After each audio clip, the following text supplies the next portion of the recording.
Жарайды, кейін айтайық. Қалайсыздар сонда?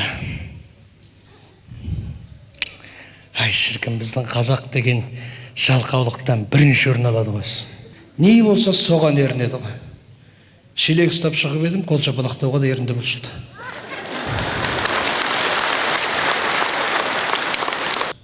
Біздің қазақ емнің өзінің салт дәстүрлері бір әзіл ғой. Мынау Тоқсанбай деген бір шалдың кенже ұлы үйленіпті дейді. Әлгі келінді жұрттың бәрі мақтайды. Ойпырмай отырысы қандай, ойпырмай тұрысы қандай, жүрісі қандай, ата көрген екен, әже көрген екен, шеше көрген екен, ойпырмай тәрбиелі екен деп. Бұрын түскен келіндерден әлгінің бағасын арттырып жібергеннен кейін алдыңғы түскен абысындарының ішіне шоқ түсіп, апырмай мынау бізден асып кетті ғой деп қызғанып, әлгі кіші келіннің қайтып аяғын шаламыз деп дайындалып жүр. Жаңа түскен келіннің қолынан шай ішейік деп келіп бір шалдар жиналады ғой.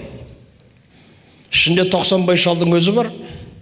Келін шай құйып отыр, сонда үлкен абысын барыпты деп 100 теңгелікті бір теңгеден алдына тастай салып, мынаны санап берші айналайын. Естеріңіз болса айттым ғой, қайынатасының аты Тоқсанбай. Қазақтың келіндер атасының атын айтуға болмайды, санаған кезде 90 деген сан шығу керек қой. Содан келін байқұс, 1, 2, 3, 4, 5, 90. Қаттырақ сана! Жұрттың бәрі ойбай, ай, мына келін бүлдіретін болды, қазір 90-ға жеткенде не болар екен деп отыр. 24, 25, 26, 27, 28, кемпір шалда үрей жоқ, қабай, пырмай, мынау бүлдірет санамай-ақ қойса жақсы болар еді деп. 36, 37, 38, 39, Тоқсанбай терлік бет, пырмай сыртқа шығып кету керек еді осы деп, анау санап 71, 72, 70, ойбай, ай, жақын қалды, енді не істейді, 83, 84, 85, 86, 87, 88, 89, атам бір, атам екі, атам үш, атам төрт, атам бес, атам.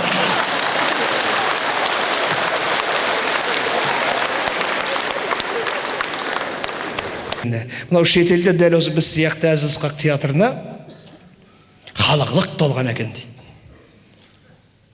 Керемет жиналған, шымылдық ашылған, сахнада бір әртіс тұр.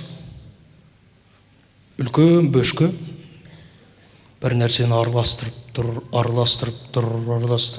5 минут өтеді, үндемейді.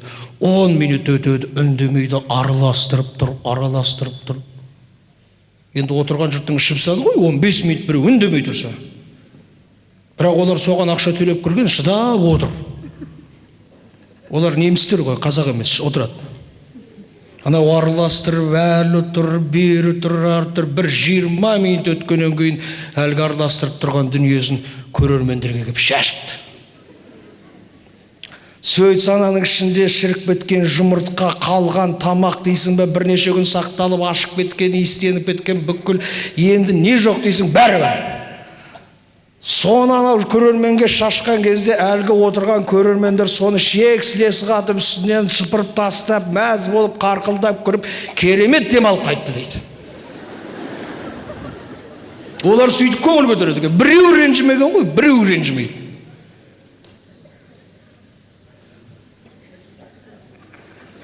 Менде немістерден біздің неміз кем деп.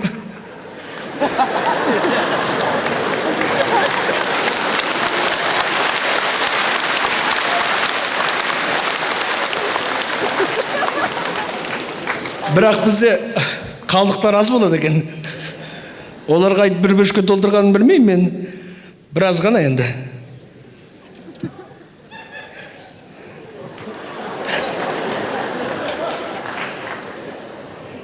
Көрейік та.